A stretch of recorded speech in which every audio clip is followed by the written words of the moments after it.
Hey guys, welcome back to the channel. In this video, I'm going to go over what I do with my dividend distribution income, a highly requested video by you guys, the audience, and what I'm doing until 2026. As always, don't forget to smash that like button and share this video if you like this type of content so the algorithm gods know that I'm here. Hit subscribe if you're new so you're alerted every time I publish a new video about stocks, investing, finance, and news. Before I get started, a quick disclaimer, none of this is financial advice. You should always consult a licensed professional. With that out of the way, guys, let's get into it.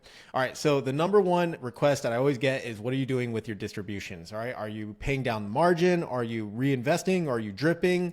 Are you living off your expenses, etc.? So, do you set aside some for taxes? Like, what do you actually do with your dividend distribution? So you guys know that I like to use frameworks and flowcharts, to help kind of illustrate these points. So this is what we're going to do. This is really it, the dividend allocation management. All right. This is really what I follow. There's nothing secret about this. There's nothing special about this. All right. So let me explain. So every time I get a dividend distribution, this is typically what happens. The first thing I do, I prioritize taxes. Okay. This is by far the most important thing in my opinion. And this is what I do. I usually set aside between 20 and 30% just for taxes. Now, I know people are going to say, well, all these high yield ETFs, they always return ROC, right? Return of capital. And return of capital, according to the tax classification, is tax deferred, right? You don't pay taxes on ROC. Well, here's the thing, guys. Even though all these high yield funds, they say that it's all ROC, we only know that as an estimate. That's all it is. It's an estimate by the fund. We won't know the true classification of these distributions until the 1099 div is produced. Okay. And that is what I'm looking forward to, is the 1099 at tax time. So that is why I set aside so much. This is probably a little more overly conservative.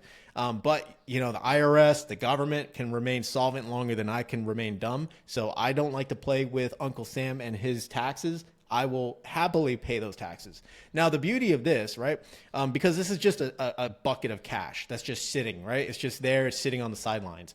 Now, what is a cool thing is when tax time comes, let's say everything 100% was all ROC. That would be baller, right? 100% of my distribution was ROC. Well, then I can just take everything that I had in this tax bucket and go use it to, reinvest back into the portfolio. Let's say that, 50% of it was classified as ROC. Well, then I'll, the rest I can use to go reinvest, right? Et cetera, et cetera. You guys can see that whatever is left over of these taxes, I'm up and I can use that to go reinvest. So that is pretty much why I prioritize, a tax bucket personally. So now we have a second thing, right? I get paid a dividend distribution and I use some of the distribution for my living expenses. All right. I live off of my investment income. I don't work a W-2. I haven't worked a W-2 for about a year and change now. I'm trying to keep it that way. Of course, this is why, I'm actively managing my portfolio, my investments. But anyways, dividend distribution income will come in, right? And let's say, I allocate $2,000 for the month. Well, I could split it up over 4 months, or not 4 months, over 4 weeks, right? I can say 500 here, 500 here, 500 there, and 500 there.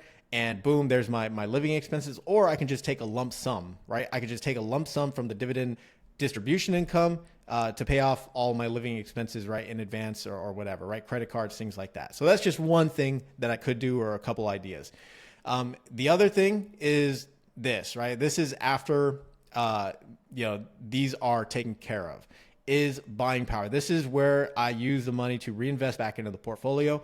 I do not drip. Okay. I just don't drip. And the reason is because with these round hill leverage funds, or any high yield ETFs, well, maybe not every, but for the round hill, leverage ETFs, you don't typically want to drip, in my opinion. Instead, you want to hold the distribution and look for an opportunity to really buy in. At least that's kind of the framework that I follow. Okay. So I will typically hold cash and wait for buying opportunities, or I can open new positions. I can, add to, things like BM&R if there's a huge dip for Ethereum, whatever. I can do that, right? That gives me that. Now, the thing about buying power, because again, I use margin in my portfolio. Once a distribution comes in, let's say it's $500 or whatever from dividend income. Well, that is now increased two times, right? Because that's how margin works. You're going to have the equity and then the margin. And usually it's a 1-for-1. So if there was a $500, dollar dividend, well, that is increased twice. So now it becomes it becomes $1,000 of buying power.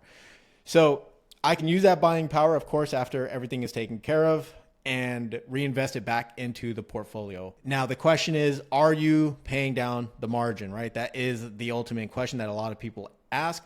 At this current moment, I am not paying down my margin. I have no intention of paying down the margin anytime soon. If I do, then I don't know. I don't think it'll be a video, worthy type of thing. But, if I do, I'm sure I'll mention it in a video or so.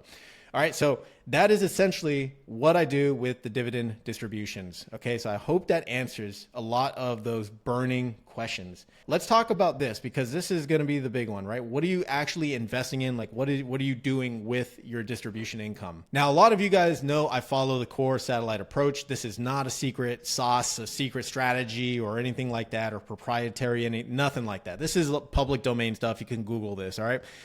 Essentially, this right here is what I follow, okay? Core, anchors, you have your satellite positions. These could be, your higher risk plays. You could pause the video and check this out, but these are just my definitions. I don't care what your definitions are. You can even use the definitions that, Investopedia provides you. But essentially, this is how I approach my investing. This is how I approach my portfolio. And this is really it right here. Okay, this is the full gamut. So every time I get that distribution income, I have some choices I have to make, right?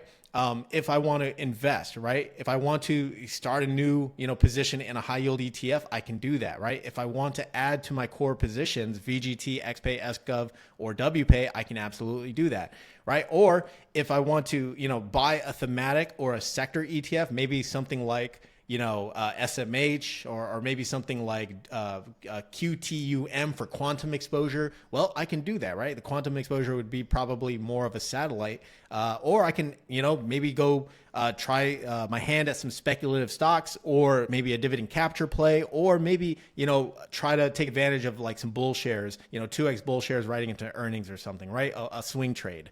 So this is pretty much it, right? If I'm sitting on a bunch of like distribution, dividend income down here, and I can redeploy it here, I can redeploy it there, maybe add some here, add some there.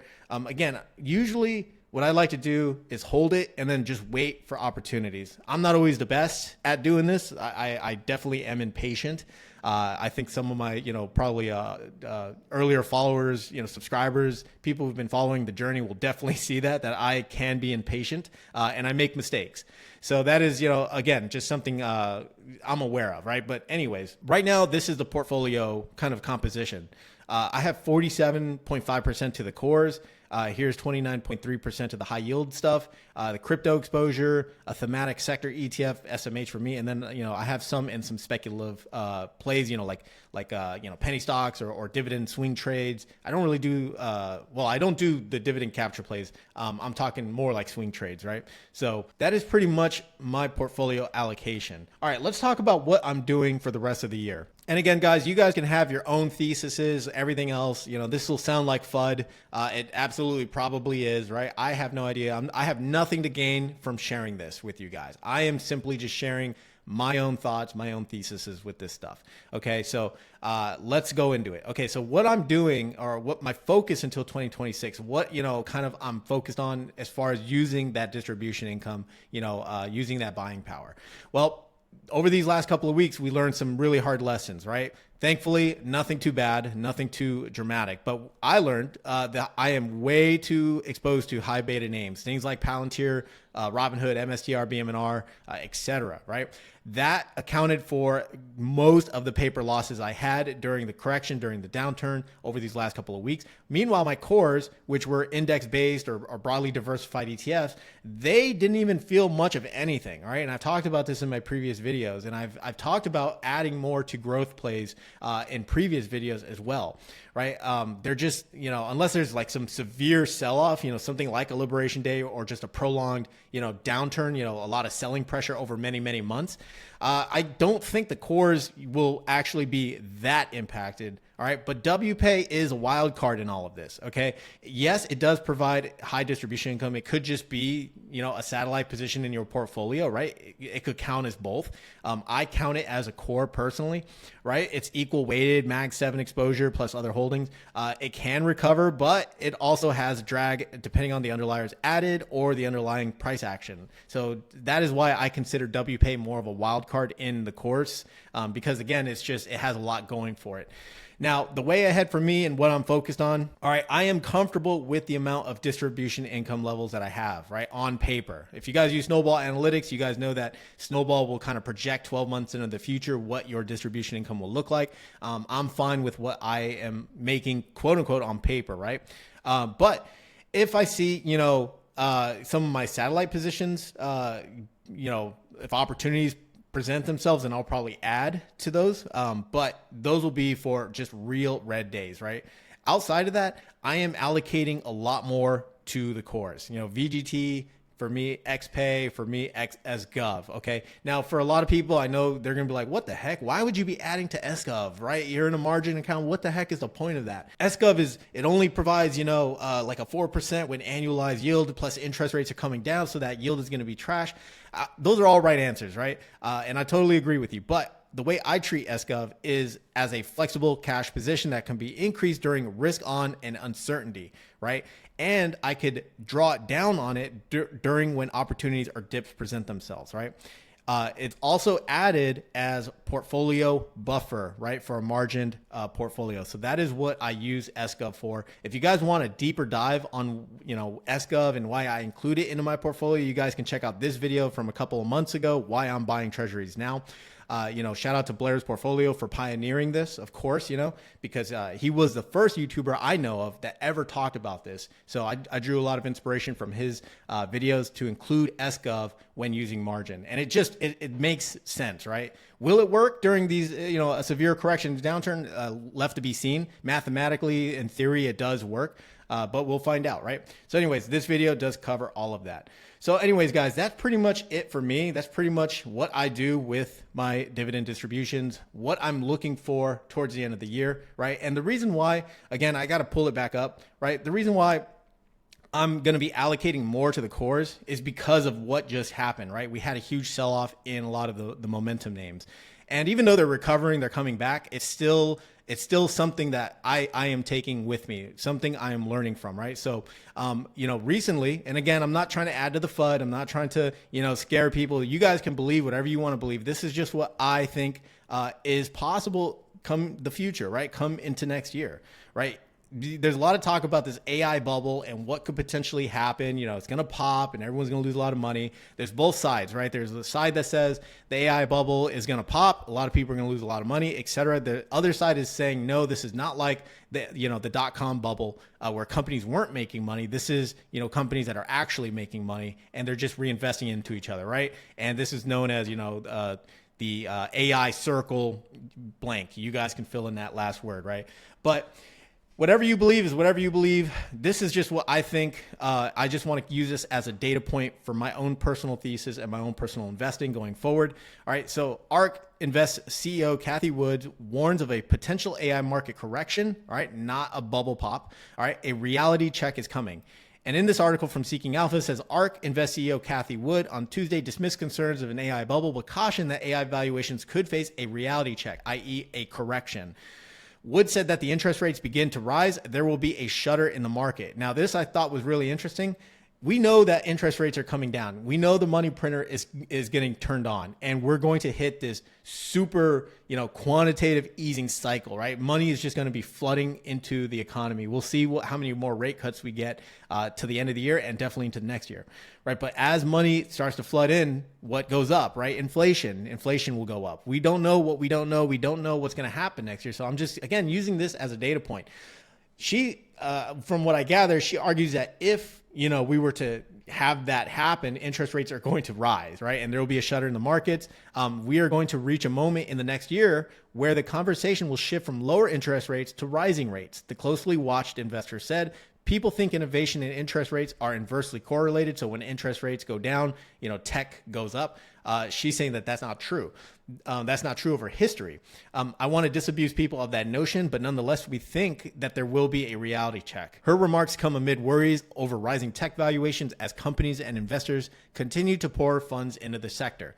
All right. And you guys know that I'm invested into PLTW. All right. And PLTW is one of those, highly overvalued names, right? According to a lot of pundits and analysts and things like that. I don't know. I think it's warranted. I mean, it provides a lot of value. It's growing. It has the deals and the contracts to prove that it's worth, what the valuation says it is. So again, just my thoughts. I want to prepare for something like this. And this is why I'm allocating more to my core positions, right? This is why I'm adding a lot more to the VGTs, to the XPAYs, right? To things like this, the SGOV, right? Because if we do have a sharp correction or, a prolonged, couple of months of selling pressure, I think, and this is just my opinion, I think the high yield ETFs are going to get racked. Now, will they recover? Sure. Can they recover? At least the round hill ones, I think will do fine, over the long term. Outside of that, guys, that's it for me. Hope you guys enjoyed the video. I got nothing else for you guys. I will see you guys in the next video. Take care.